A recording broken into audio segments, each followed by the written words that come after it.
Kwa majina ni Pastor John Koitasi, mimi ndio resident pastor wa hapa Inkureta. Mimi ndio nahudumu hapa katika kanisa la Baptist. Tunashukuru Hami Makini Africa kwa kutuwezesha masomo ya siku 2 katika kanisa la Inkureta Baptist, ambapo tumeangazia mambo kadha wa kadha. Mojawapo ni mambo ya kiroho, kukua kiroho, na pia ile kwa funza wananchi washirika wa hii kanisa na wakaaji wa hii eneo, pia mambo ya ufugaji, vile watakuwa wanafanya kazi zao kwa minimize wapunguze hasara.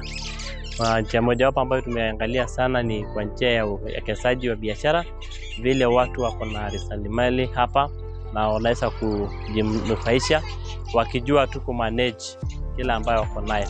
Na watu walifurahia sana hiyo mafundisho kwa sababu watu walionyeshwa njia mingi ambayo huwa inapoteza mali bila kuzingatia mambo ya kuwekeza ama hazina, ama ile tunaweza kusema kwa mambo ya saving, ambao walionyeshwa njia mingi ambayo inatoa pesa bila hekima ama bila hata faida kwa wenye wanaendelea kudumisha hizo pesa.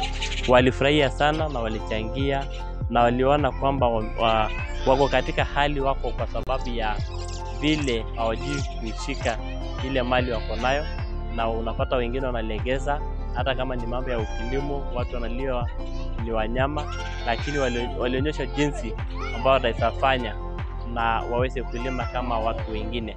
Pia kwa upande ya economy kama mambo ya biashara, walionyesha vile watafanya kazi na vile watawekeza pesa na kupunguza matumizi yasiyo na maana, na walifurahia sana.